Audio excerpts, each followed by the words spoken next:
This episode is brought to you by the Walt Disney Animation Studios' Zootopia 2, now nominated for an Academy Award for Best Animated Film. Critics rave that Zootopia 2 is one of Disney Animation's greatest achievements of the 21st century. And Next Best Picture hails Zootopia 2 is a marvel of modern animated storytelling. Disney's Zootopia 2, for your consideration for Best Animated Feature. Hi, everyone. I'm Katie Rich. It's the Prestige Junkie Podcast. And in a moment, you're going to hear the conversation my colleague Christopher Rosen and I had live on Substack and YouTube on Sunday night, talking about this year's BAFTA Awards. There were some thrilling and really surprising acting wins. There was a big confirmation of just how strong one battle after another is in the Best Picture race. And it raised a lot of questions as we head into the Actor Awards and the Producers Guild Awards this weekend. Chris and I get into all of that, as well as the really awful incident that happened while Michael B. Jordan and Delroy Lindo were on stage. That story is still unfolding. As of this recording right now, BAFTA has apologized for not editing out the slur that was shouted. There are probably more steps in this story to come. We'll have more time to talk about it next week. For now, though, after our BAFTAs chatter, you will hear my conversation with Sentimental value star Inga Ibsdotter Lilleaas, recorded in person in Los Angeles a few weeks ago, right before the Oscar nominees luncheon. All of that coming up. Welcome to the show. Hello, everyone. Happy Sunday evening. Sorry if you've been listening to us vamp for a couple minutes. We're figuring out how to do this. It's 9 o'clock on a Sunday night. Chris is about to endure a bomb cyclone, which I guess sounds crazy that it is. It's just snowing, right? Like no one's getting swept away down the streets.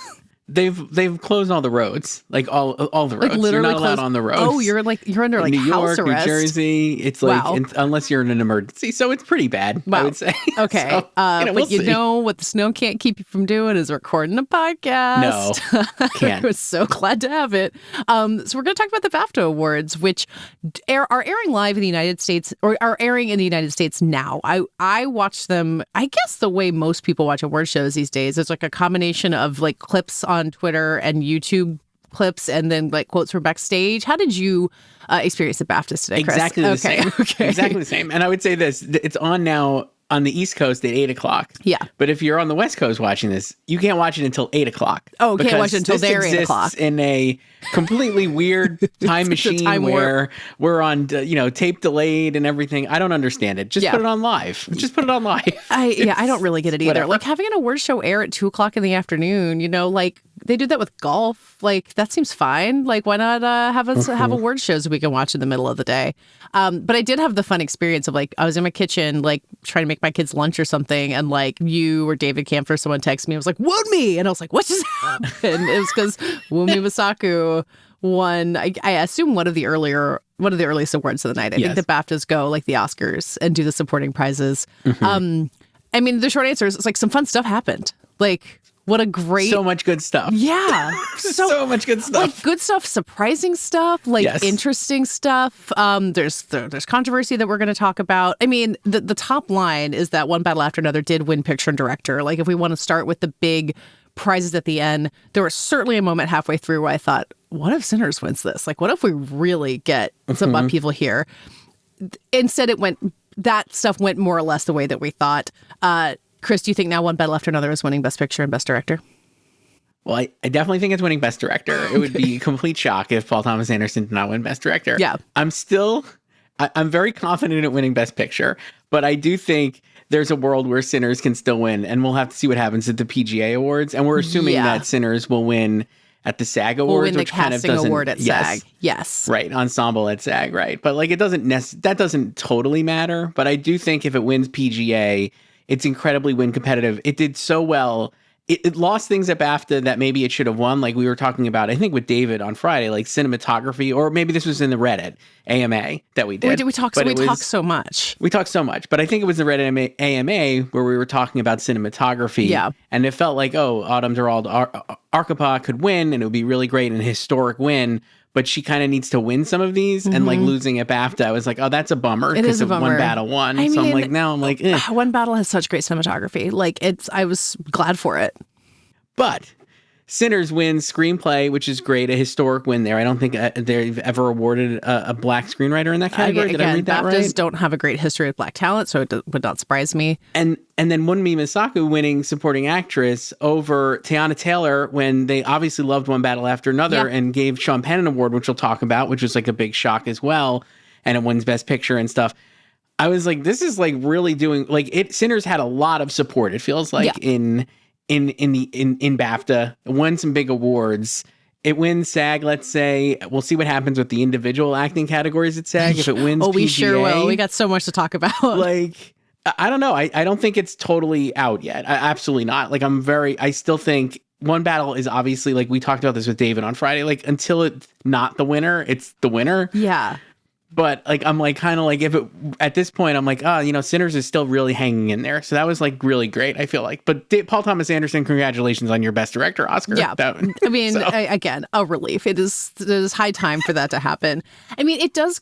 I've been wondering if it's going to come down in a lot of categories to One Battle versus Sinners. And some of these awards kind of made it feel that way. And like, again, we can talk about it with the acting. But like Wunmi Mosaku winning for Sinners, Sean Penn winning for One Battle, you kind of get the sense of like, oh, people like Inga Ibsdotter Lilleaas, Stellan Skarsgård, like they're not part of either of those films and therefore like not part of the mix. Like I'm looking through at the craft prizes, like F1 won for sound, great.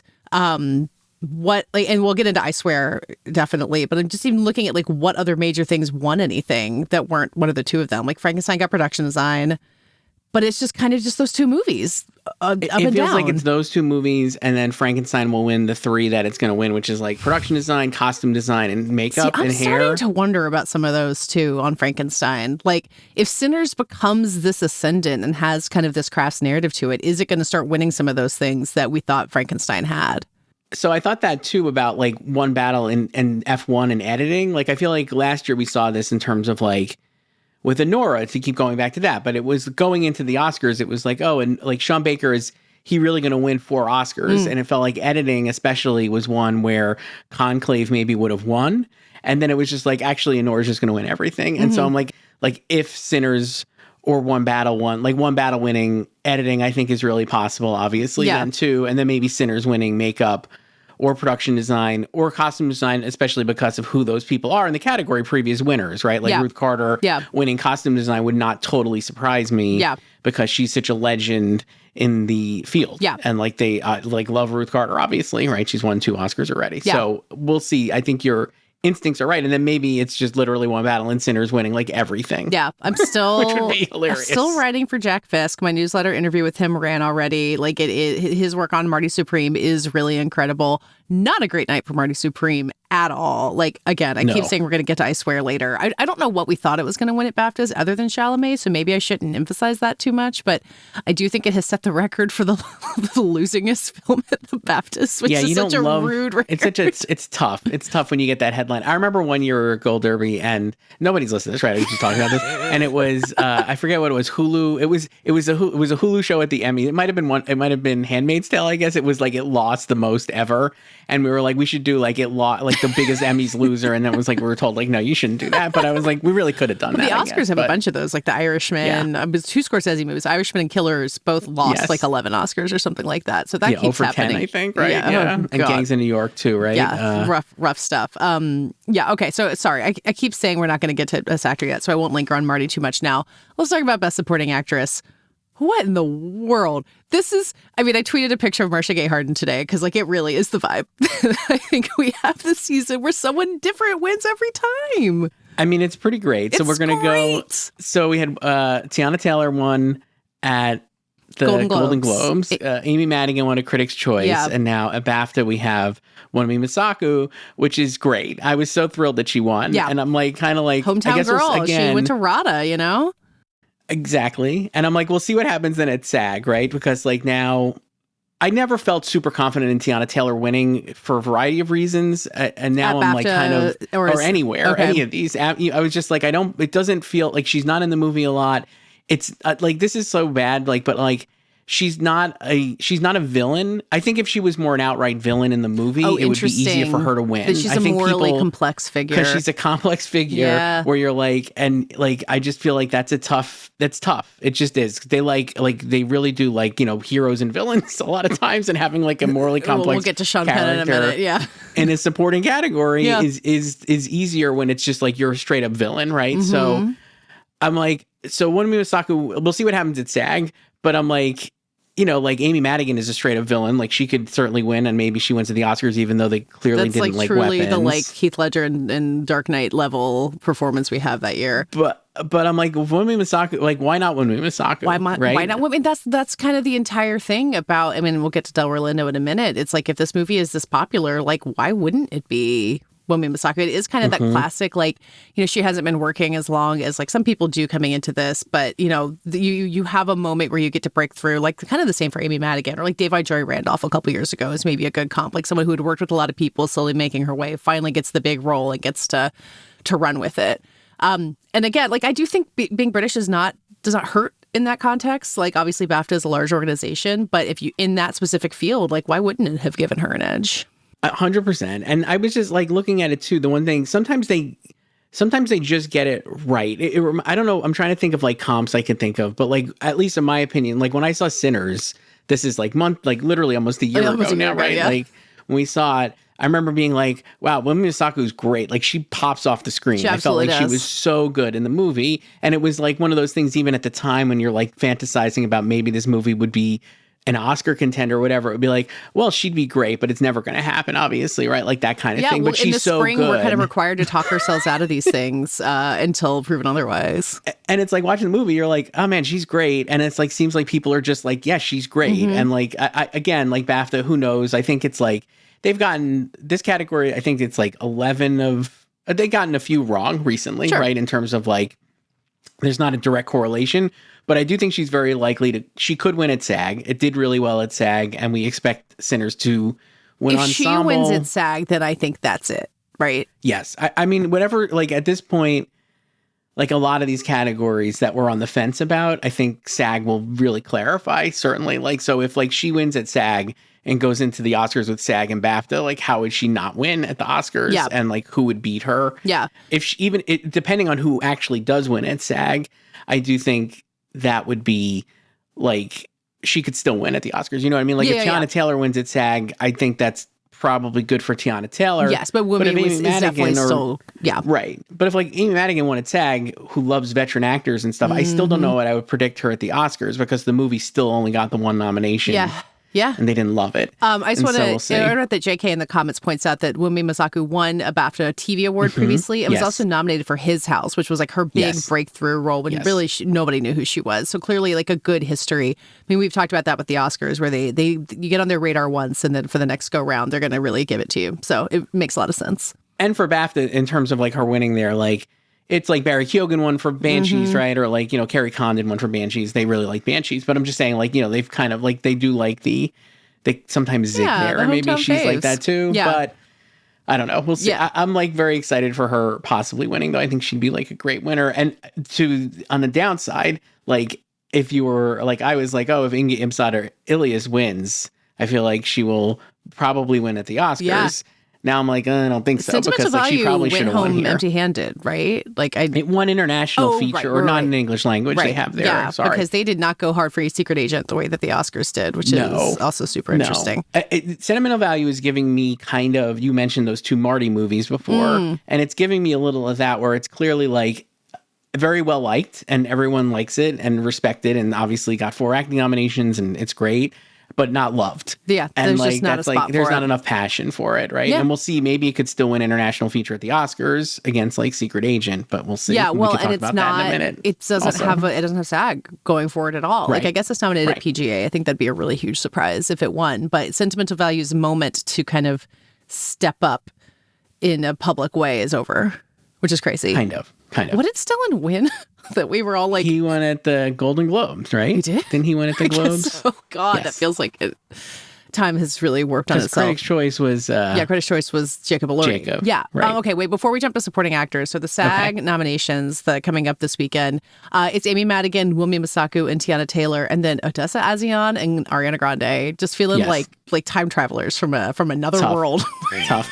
Things are going to happen. It's an honor to be nominated, though, Katie. Yeah, I mean, as much as I'm about to go on about Delroy Lindo and how you can show up even if you're not nominated in other places, I do think Odessa or Ariana, it's going to be so funny to see Ariana Grande again. Like, she's going to be back. I assume she'll go. Like, she seems like a pretty... Sure. She seems game for these things. All right. So you said you saw the Marty Supreme dislike coming at BAFTAs, but you did not predict Sean Penn to win Best Supporting Actor. Not present, as far as I can tell. He did not go to London for this. Probably didn't think he'd win because not a lot of people did. I'm kind of like... We've all like I think even if you like Sean Penn in the movie, which I'm not sure, he's great in the movie. Sure. I don't want to like say I like him in the movie and like try to say I endorse Colonel Lockjaw, but no, I know what you mean. Yeah, no, that's fine. I'm not saying you are. I'm just saying like that was like in terms of like when we talked with Richard about this, a contentious episode. But when we talked to Richard about his favorite movies, and he was like not the biggest fan of that. I definitely am more on the Richard side of things than like the not Richard side of things in terms of like Sean Penn and that section of the movie. Well, you just don't love one battle after another enough, which is you have to deal with being wrong. It's fine. That's fine. But I will say this, like everyone is like we had him very underrated. I feel like I feel confident saying like all the pundit class has been down on Sean Penn because we liked Benicio del Toro more and maybe like won anything either. But he keeps getting nominated. He keeps getting nominated. Now I'm just like, oh, well, what happens? Because like he profiles as a clear SAG winner to me because like they love veteran actors and like there's no reason why he wouldn't win there really. Whoa. So I'm just like, he could just steamroll now the rest of the way. That would be infuriating. He is really good in this movie. He has 2 Oscars already. He'll just get a 3rd Oscar. He isn't he showed up at the Golden Globes, we all know, but like it's not like he's out there like telling the story of this movie. He doesn't seem to want this. And I think that helps. It reminds me a lot of like Frances McDormand winning for Nomadland for a 3rd Oscar. That was a weird year. There was but I'm like, it does kind of. It was like we're just like, oh, we love the movie, and why wouldn't she just win another Oscar? Like, maybe we're just overthinking this. And like again, back this not to pile on our good friend Sentimental Value, but like Stellan Skarsgård not winning here is rough because now he doesn't win at the SAG because he's not even nominated. I think that's genuinely shocking that Stellan Skarsgård doesn't win that. And this is us maybe misunderstanding the level of Sentimental Value support, like you were saying, but that just felt like such a clear, like we'd all decided over the last weeks and based on no information that it was just going to be Stellan's turn. And now here we go again. Mm-hmm.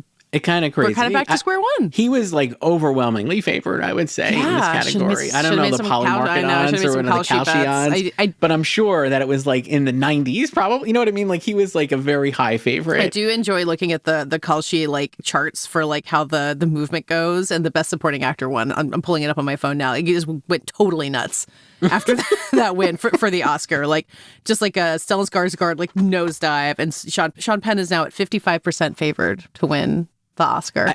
I mean, we can see what happens at SAG again. Most of these people are nominated, not Stellan, but like not Delroy Lindo. So you have Benicio, Sean Penn, and Jacob Elordi. Now Jacob Elordi could very easily win at SAG too. Like who knows? Fully support. And then so they're there with Miles Caton and Paul Mescal, who he was the one I was rooting for to be the weird come from behind winner to throw things into chaos. But you know, Sean Penn is a similar chaos pick.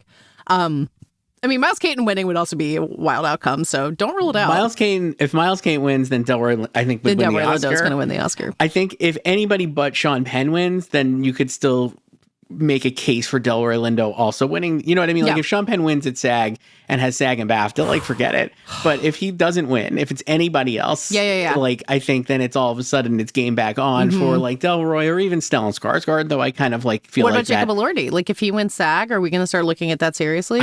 I think you would have to, right? Because he could like why not? I don't know if he would win, but like he's certainly like.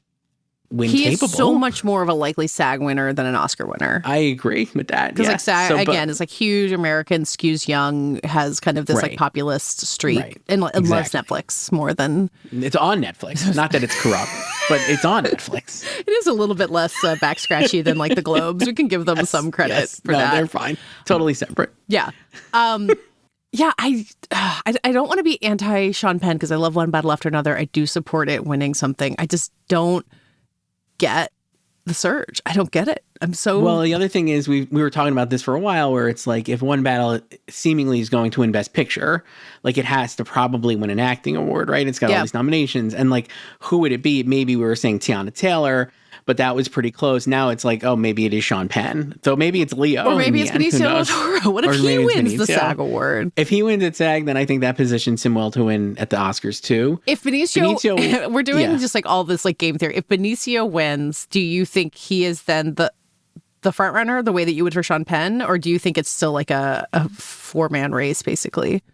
I think if Benicio wins, it's still a race. It's not like locked in for Benicio. The only outcome for me is like if Sean Penn wins. If he wins again, like that's it. I might be putting too much faith into like the TikTokers and AFTRA, but Sean Penn winning for that just does not track for me. But I mean, it's so, and we were like I was saying before, like they love a villain, right? Like it's like he's so memorably a villain here, and it's like you would look at like Javier Bardem or like Christoph Waltz or whatever, like that kind of shit where it's just like, oh, okay, like it's been so nice dads for the last I mean Kieran Culkin isn't, but Troy Kotsur, Ke Huy Quan, oh God. I mean, I guess you could argue for Brad Pitt as Cliff Booth in that vibe anyway. I mean, not like a nice dad. No. But I don't know if, I guess Benicio del Toro is your closest to a nice dad. The last time we had like a real villain, it was complex, but like Sam Rockwell in Three Billboards is not like a villain, but like is a villain. Yeah. J.K. Simmons. Whiplash, yeah. Or Christoph Waltz for Django. But yeah, it goes back a little while. He was good in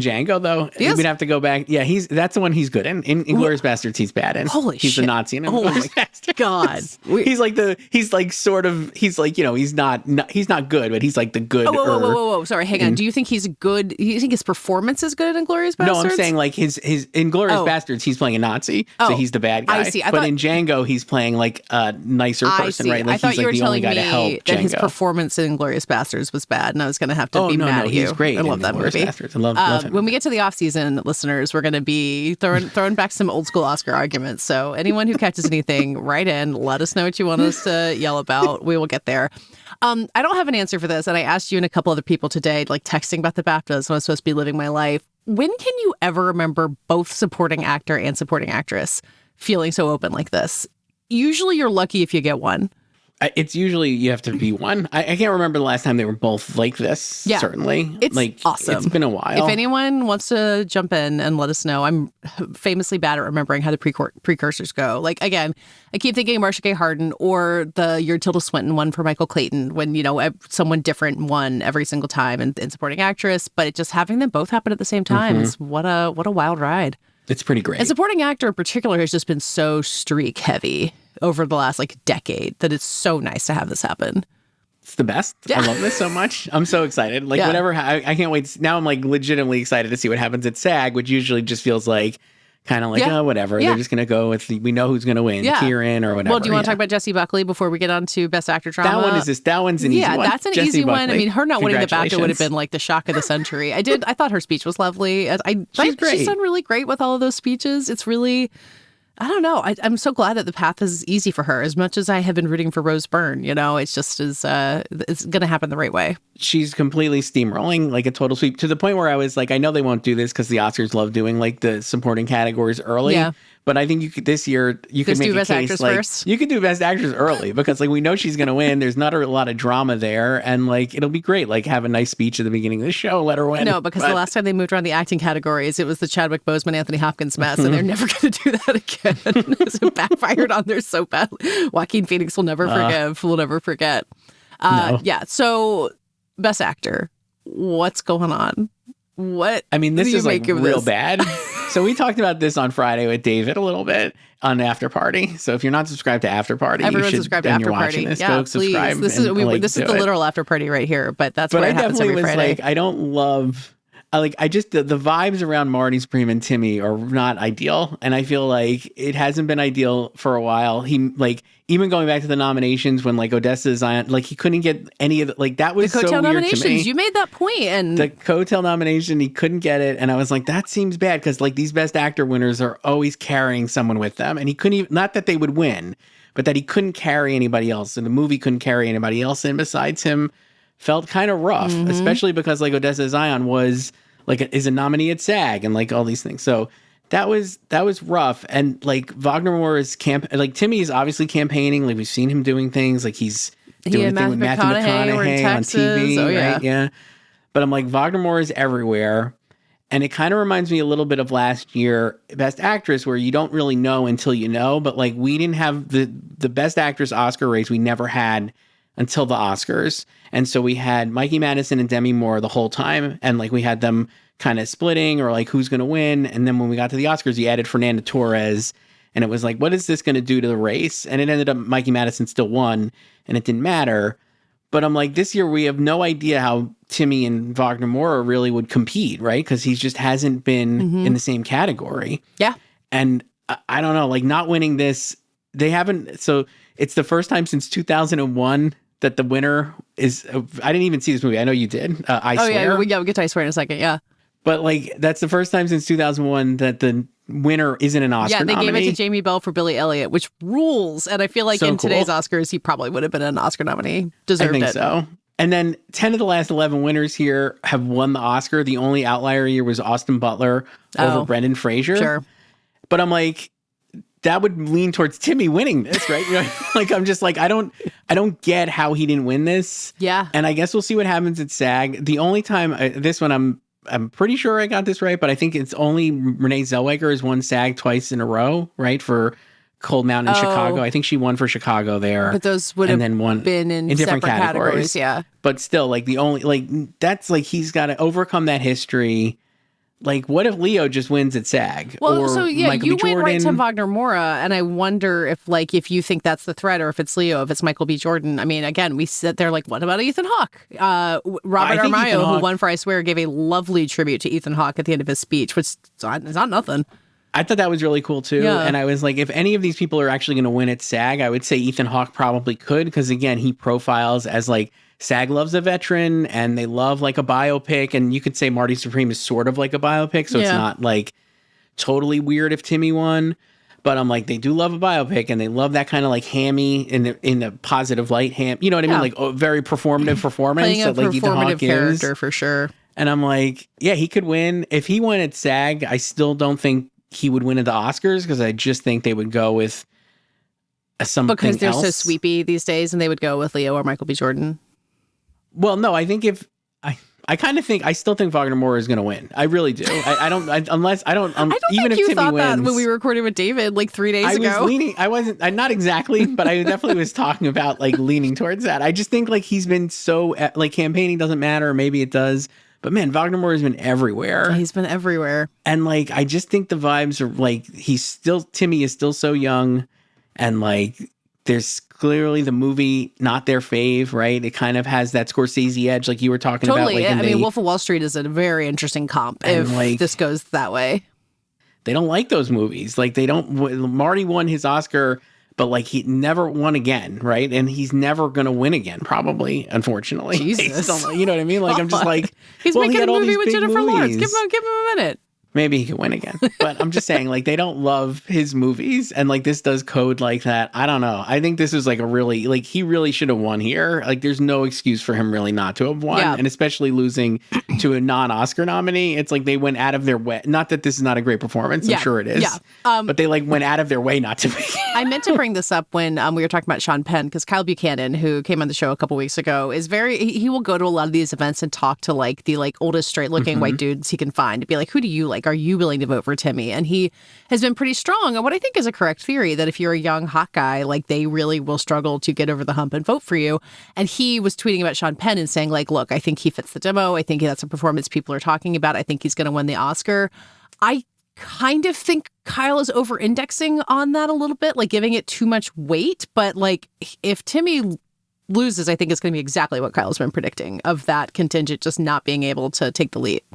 I really think that's part of it. And then also, like, it's just the passion, like, there is so much passion for Wagner Moura, and there seemingly is so much passion for The Secret Agent. And I feel like it not winning here certainly is maybe bad.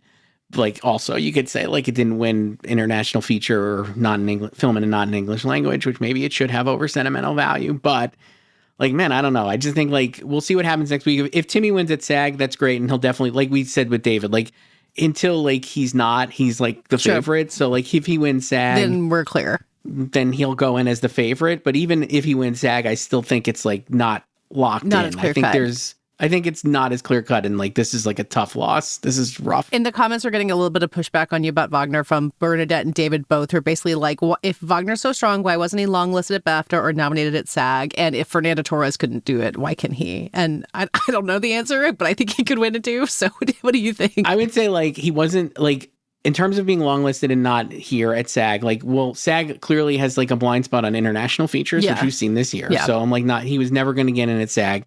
And not getting on the long list is bad, but like that movie was not really, you could say it was visible, but it really wasn't. It seems like in terms of like when it was released, I don't even think Neon had it in international. I think, was it a movie maybe in international? That might be right. Yeah. I forget. So like, yeah, he could have made it, and sure. And then the reason I think it's different than last year is because like it's a smaller race to me, just because I'm not as, like Demi and Mikey were so like 1 and 2. Yeah. That like Fernanda was a clear 3. I don't really know if you have a clear 2 here to Timmy. That's the big and part like of it. That kind of means Wagner could sneak in to me, because like he would be an alternate, and people are like, oh, like I really like him, and I think that matters a little more. And I think he has, no disrespect to Fernando Torres, he's got way more of an American audience for his performances than Fernando Torres did. You know what I mean? Like more Hollywood people, actors. Yeah, he's worked in Hollywood like, for a long time. People so, like, know him well.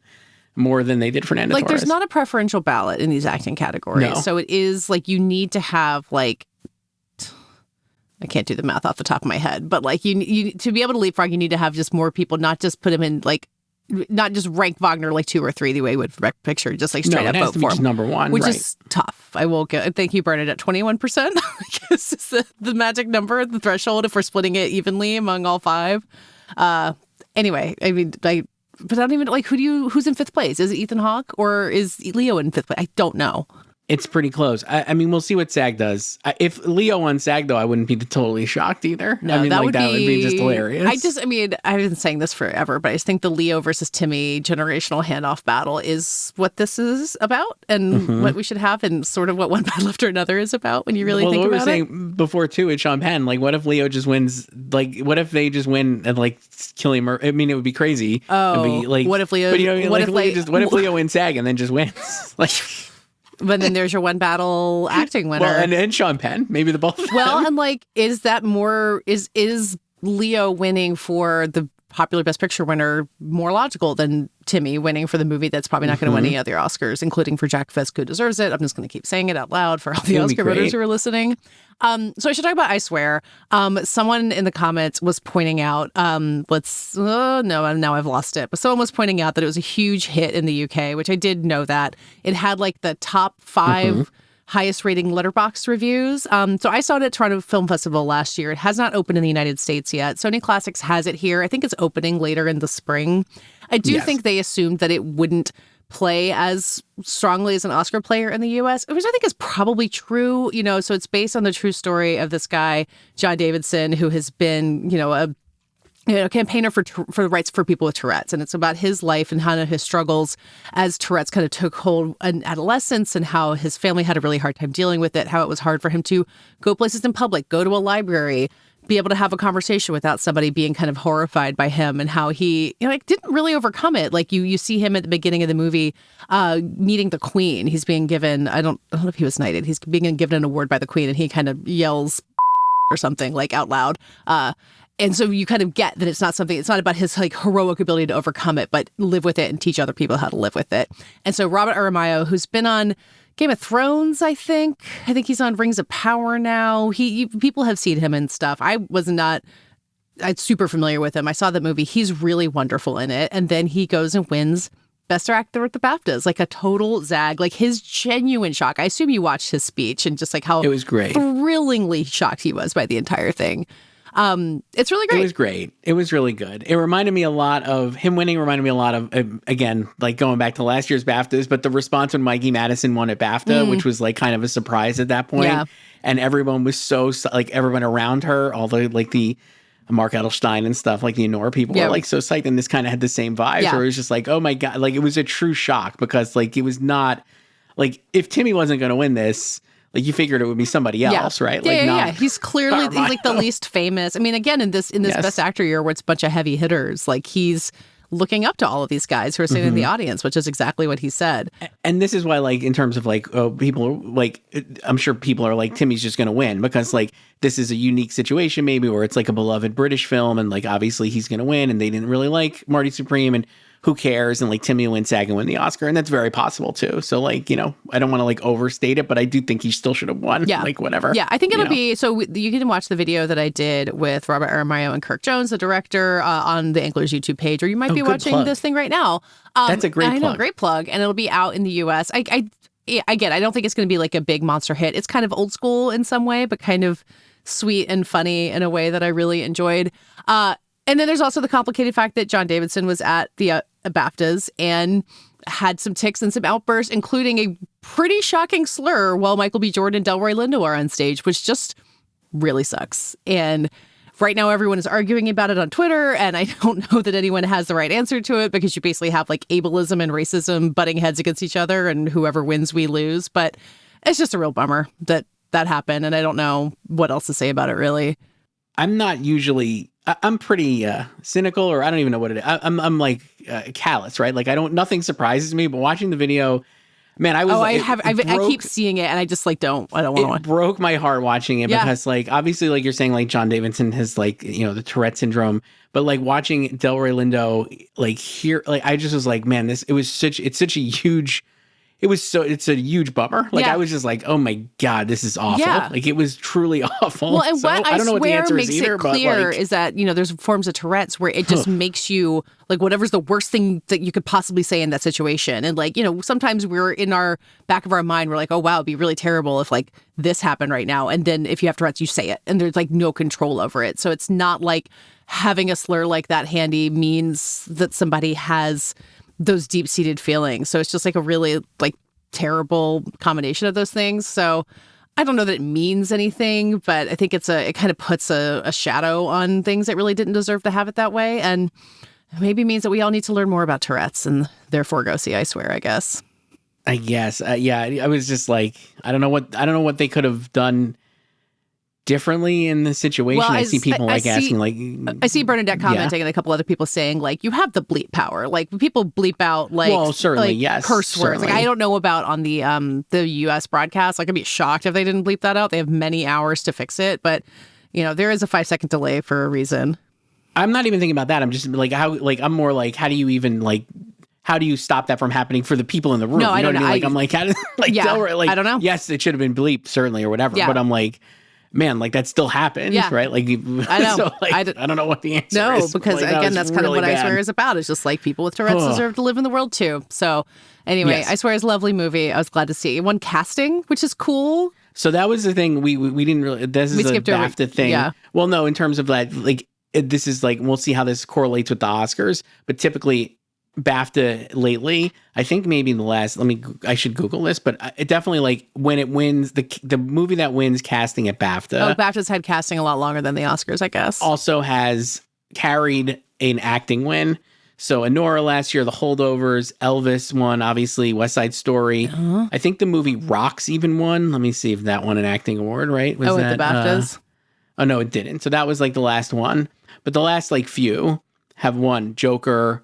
Like, these are the BAFTA awards for casting. So it's Joker, West Side Story, Elvis, Holdovers, and Nora. Mm-hmm. And Now I Swear. So, like, typically when it's going to win an actual acting award, they'll win casting. And that means that we'll see at the actual Oscars if that goes true. Yeah.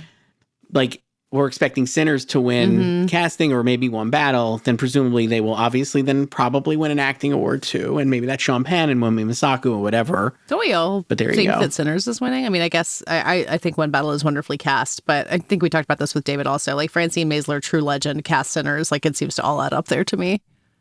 I agree, but we'll see. I guess I don't know. I mean, I think Sinners would win there too. Yeah. Watch Secret Agent win, and then Wagner wins. Casting in The Secret Agent is so good. It would be thrilled for that to win. Like, again, we just sit here for like, what's the craziest outcome we can have happen at the Oscars? I mean, sometimes like you say this a lot, Katey. We're like, we're just looking for things to talk about, or not negatively, but like, we're trying to like we talk about this so much. Definitely gave us a lot to talk about, though. But now we really do have a lot to think about, Absolutely. and it's kind of fun. Yeah. I think this is fun. Yeah. Well, we probably get some closing thoughts. Wait, hang on. There's one more from Christy. The last time male actor won the Oscar without both SAG and BAFTA was in 2003 when Sean Penn won.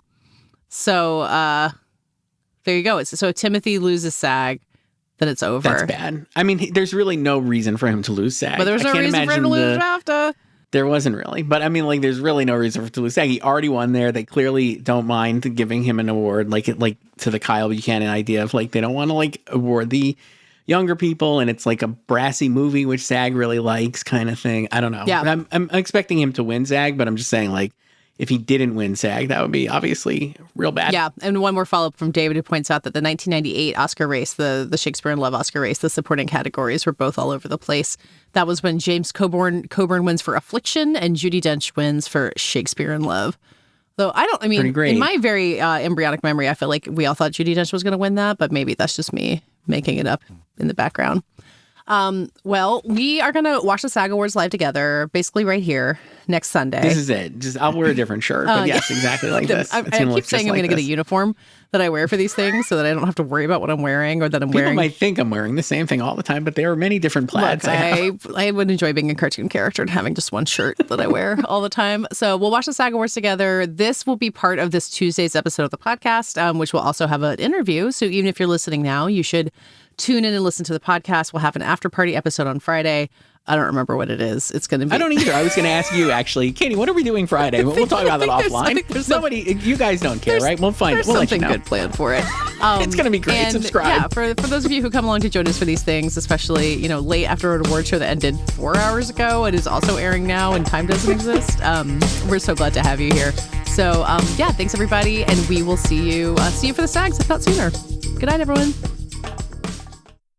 This episode is brought to you by the Walt Disney Animation Studios' Zootopia 2, now nominated for an Academy Award for Best Animated Film.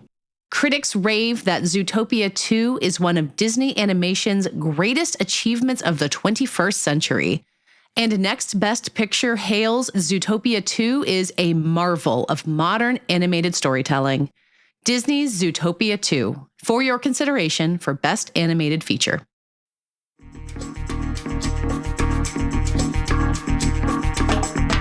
Now let's hear my conversation with Inga Ibsdotter Lilleaas. She had a huge breakthrough role in Joachim Trier's Sentimental Value and now has her first ever Oscar nomination for Best Supporting Actress to go with it. Inga grew up in Norway surrounded by theater people, but as she tells me in our conversation, there has been a lot of misunderstanding in interviews and press about her family, and how that all led to her acting career. So hear the true story straight from Inga in our conversation. We talk about that background, about how she worked with both director Joachim Trier and her co-stars, Renate Reinsve, Stellan Skarsgård, and Elle Fanning, all of them also Oscar nominees, and how they created this really intimate family dynamic at the center of Sentimental Value.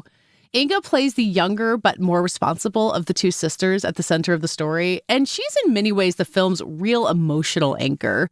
She tells me how she built that character and a little bit about what comes next after you've had a huge breakthrough moment like this one. Hear it all in my conversation with Sentimental Value star Inga Ibsdotter Lilleaas. So Inga, as we were talking before, you've flown to LA or to the US 6 or 7 times, I think you said, since the Sentimental Value awards part of it. I mean, it's such a big question to ask, but how are you keeping yourself sane? How are you holding it all together throughout all of this? Have you learned anything advice for other people on how to get through it? Well, I think for me, getting to go back between and actually living real life is a very nice way to pull yourself back on the ground, because it's very reality is not like this. Yeah. Have you been able Have you been working on other stuff throughout all this? No, or I haven't. Okay. There's been no time. Yeah. I'm working now. I'm starting a new project Okay, good. next week, so that's good. Yeah. Yeah. Do you feel like you had to like get your brain back in some way after doing, because, you know, this is creative in some ways, but starting a new project, I feel like is going to activate your brain in a totally different way. Yeah, I've missed that. And I felt like I have to, first of all, I have to have a job and an income. That's sort of the basics, you know. But also having to do something creative and to be at work is what it's all about. And when you do like this, I've never done this kind of promotional tour of a movie before. It's completely out of what we normally do in Norway. Yeah. So it's very strange and it's lovely in many ways, but it's also very, there's a lot of like superficial stuff to it, you know, that it's kind of, it's weird in a way to find like, how am I going to navigate this? It feels like I'm being sort of used in a way. And you sometimes you go home and you're like, oh, I just gave a lot of like intimate personal things. And I don't know if it's how it's really, if it's being received with the same care and love that the shoot was like, you know, because you're in that sort of very vulnerable state when you do the movie, and then this is so different. Yeah. Because it's very like high pace, a lot of interviews. They're very short often because you don't have time, basically. So it has to be very quick. Yeah. When you're talking about sharing like intimate and personal things, is that about how you guys made the movie? Like, you feel like you're kind of like pulling back the curtain on the process of making it in a way that's vulnerable in some way? Yeah, sort of. It's like when you talk about something that you care about on a deeper level, it's not just like a job, it meant something more. Yeah. And the characters meant something more, and you filled it with a lot of yourself in some ways. It's sort of, you want to sort of do it justice when you talk about it, but you also want to protect it a little, you know? You feel like there's some things that you guys aren't telling us about how the movie was made? There's a lot we're not sure. The dark stuff will come out later.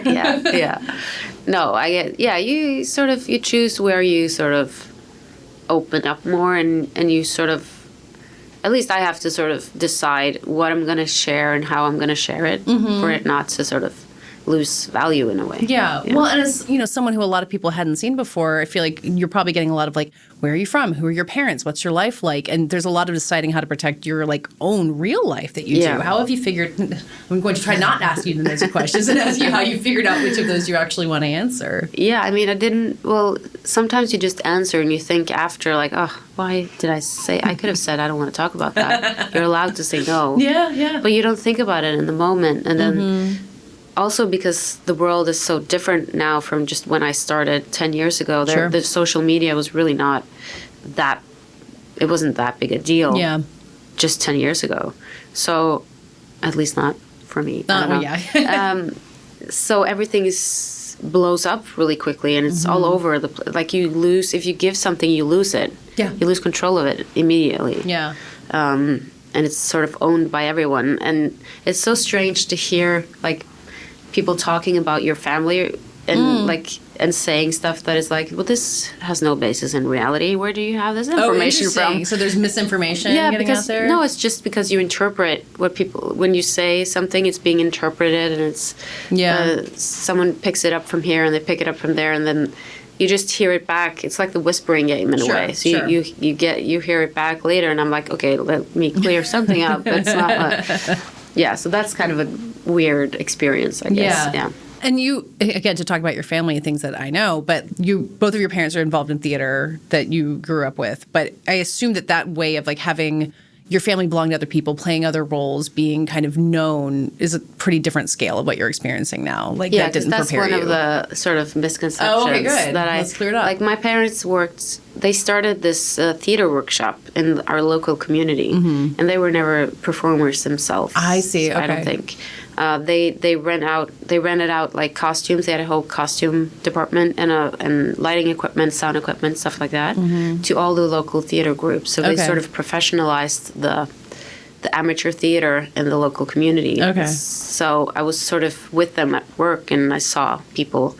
They made theater and made like different kinds of genres of theater, and But these performers were all people who had other jobs. So that's sort of my first interaction with acting in the theater world was amateur actors. And there was so much joy and friendship and community in that. So I really loved seeing that. But that's like one of the things that I've seen. Like my parents were like famous actors or something. I'm like, no. Do they wish they were? Are they like, everyone start their so. No, and they were teachers in the high school in the drama department. We have like, you can choose like different ways to go in high school. So drama or theater is one, and sports is one. There's music and there's dance, and that's, so you do that, and you have all the other subjects as well. Yeah.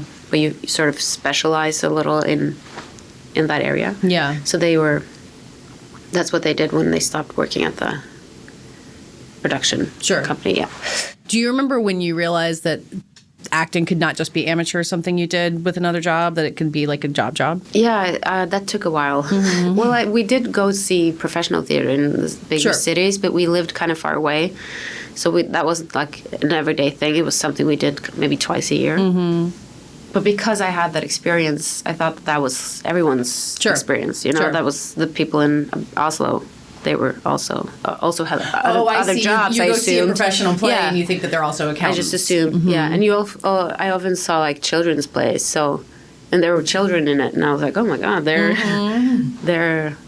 not professional actors in that sense. No, so I was probably a little older, when I realized that you could do it professionally. Yeah.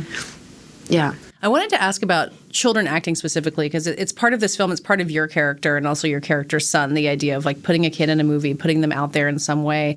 Did you have to do research on child actors and people who grow up after being a child actor and how they feel about it? Did you have to learn about that to be this character?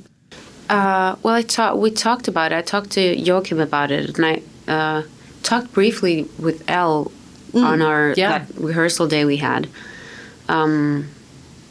But I didn't do like that much research into the specific experiences, because we talked about how this experience was for this character and between her father and her, and that she had this.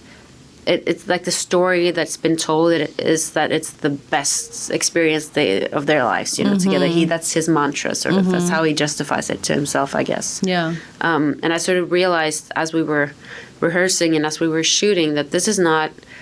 It's not that simple. I mean, it's a great experience and a good memory, but it's also very complicated. And I can just imagine what that's like to have a parent to be like a child who will, in a movie, and you'll do anything for your parent, right? So, of course, she can be an actor. He's to and from all the time. Yeah. So she'll do anything to keep his attention. Oh, yeah. And that time you have to spend. Yeah. And then when he leaves right after, I can just imagine the heartbreak from the child's perspective of losing or feeling used a little by your parent in that sense. Yeah. Like you were so close and you were the most important person, and then all of a sudden he's just gone. Yeah. And it felt, I imagine you feel sort of betrayed in a way. Well, it's like you're an employee as opposed to being family. Yeah. And you're usable to someone who should not be using you. Yeah. And not that was his intention at all, I don't think.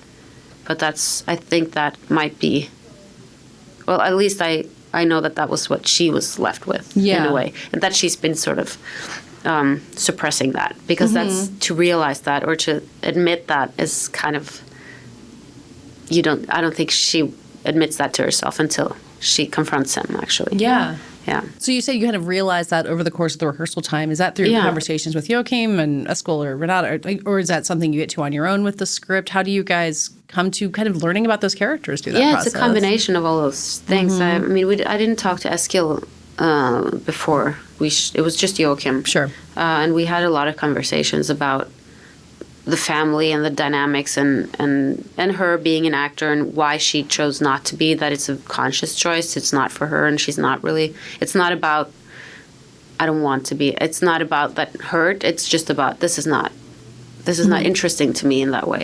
She has other things that triggers her in a way. Yeah.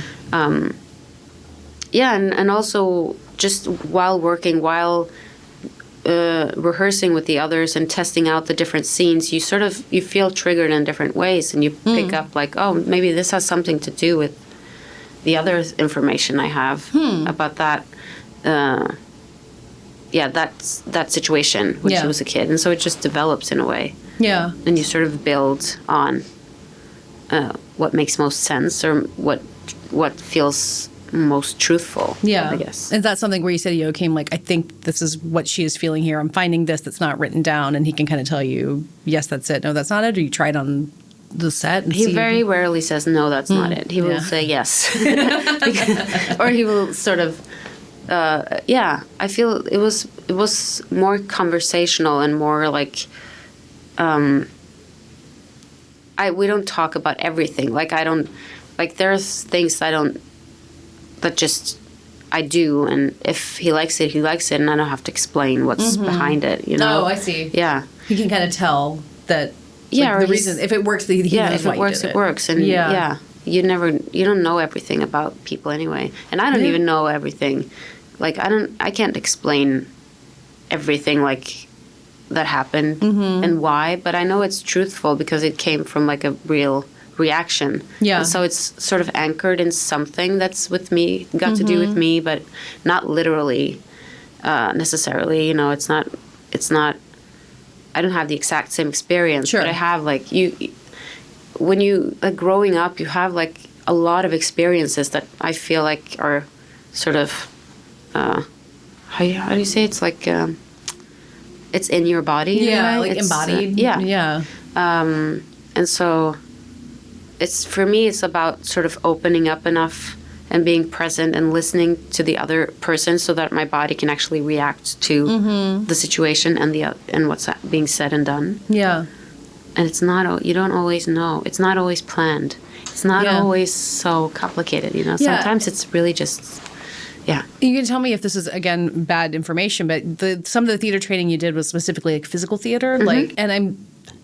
Anytime anyone talks about acting, there's so many physical aspects to it. So I'm curious about what it is that it was physical theater training, and then how that leads to what you're talking about. You feel it in your body and you move in that way. So what is that? So the school I went to is based on a French theater teacher called Jacques Lecoq, and it's very physical. It's very expressive. It's a lot of mask work and stuff like that, and it's very far from who I am as an actor. But it was really, I think I learned a lot from it, and it took a long time for me to understand what I learned, because you hear like physical theater, you think that it's something to do with very expressive, physical, and physical has to be like arms and legs and something like. But to me, it's so much more about the physicality of the emotional body, like how it reacts and how you just do things without thinking. So it's about turning the intellect off in the moment. It's definitely on when you do the research and when you prepare. Yeah. But then when you go into the shoot, you have to I have to leave the psychology behind, and this idea that you have to micromanage or be on top of the result in a way, and just be open to see what happens. What does the body say? How does your body respond? I'm more and more sort of realizing that is how I like to work, and how I work best in a way, is to be attentive to what the body said. Like my teacher would always say, "What did the body say?" Wow. And we were all like, "What do you mean? The body doesn't say anything," but that's what it does. And now you're like, right. I'm like, oh, I understand it. At least my way of understanding it is that. Yeah. Well, and that's how you've talked about that scene that you and Renata have toward the end of the movie of it wasn't written for you to kind of have the poster of the movie, the hug on the bed, and that it was. Is that what your body was saying? Is that kind of how that felt in that moment? Yeah, to listen definitely. In that way? Yeah. And I felt like in that moment we'd done a really nice take, and I thought about her hugging her in the rehearsals as well, and I didn't say anything about it, and I really felt it in the moment. I was like, oh God, I want to hug her, but it's not in the script, and I don't want to ruin the take. I don't know where Casper is, the cinematographer. I couldn't really feel, or I knew maybe where he was, but I didn't know how he's gonna, so I held back a little. But then Joachim, who's in the room, he doesn't sit behind the monitor. He's like looking at us, straight at us. I think he could sense like what I was feeling, or we felt the same thing, definitely. So he said, "Go hug her," and I got that sort of permission and this feeling that we are feeling the same thing. It's right. My instincts are right, and so I did that, and then I felt so strongly that these characters deserve to say that they love each other, and Nora specifically deserves to hear it right now from her sister. And so I said it because I felt like, it has to be said. Yeah, and you've said that like saying "I love you" in that way in Norwegian is actually like way more intense than how it seems to us. It's very intimate. It's like the most intimate thing you can say. And how you can say "I love you" in the most intimate way. So that like most sisters wouldn't say to each other, or I don't know. I mean, I don't think so. Maybe it's changing now, but we say "I care about you," and it's sort of it's "I love you" the way you guys say "I love you." But you have "I love you" it's for a lot of different aspects of love. Yeah. But we have different phrases. That's nice that it's like you have like a set word for every different way of loving somebody. Yeah. I'm fond of you. I care about you. I love you. It's different. Why is it changing? Just Norwegians are getting more American? I think we're also getting more American. Sorry. No, that's actually, I think, a good thing. I think it's great that you say "I love you" to everyone. Yeah. And and I think it's good to say, to express love, like vocally, to the people you actually love and not be afraid of it. I think that's also culturally something that we haven't.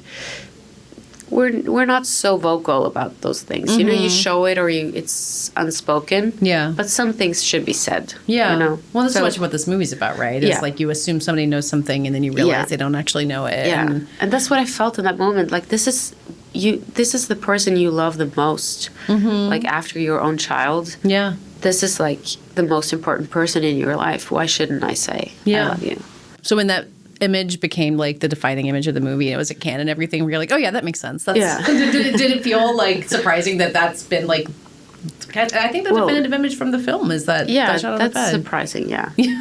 But I love that it is. I love that it's sort of become something that's resonating with people and that's moving people. That's very lovely. I mean, I have heard enough. I talk to people at events and I ask them like what movies they're loving, and sentimental value just comes up over and over again. Like, are you getting intense reactions out of people when they meet you and want to talk about this movie? Are you hearing stories by people's sisters and parents and everything? Yeah. How's that been? It's lovely. I mean, first of all, it's nice to meet audiences and to meet people who've seen the movie. That's not normally I don't get to do that. Sure, yeah. And to have their immediate reaction is pretty amazing. And I think this movie makes a lot of people very emotionally raw, and it opens up like some wounds that maybe you don't really open up so often, or you keep down because it's really painful for a lot of people. And I've heard and people are very like, I think they have this need to share after seeing the movie. And so they share a lot of personal things. Yeah. And they feel like it's about them. So it gives them sort of permission to share, which is quite nice, I think. Yeah. Yeah. So you're trying to figure out how much of yourself to share. Meanwhile, everyone's like, here's everything that happened with my dad. Yeah.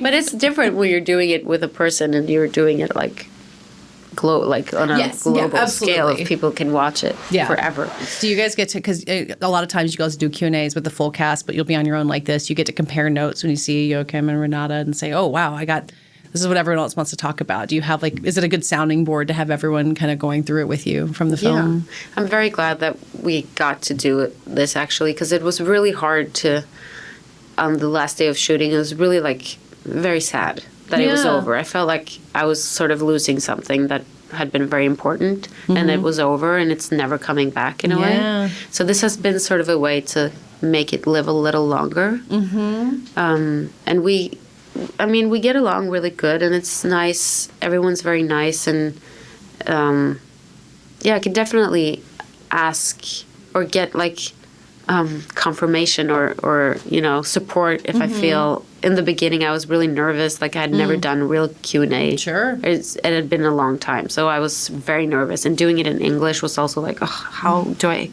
You don't have like you're not trained to think.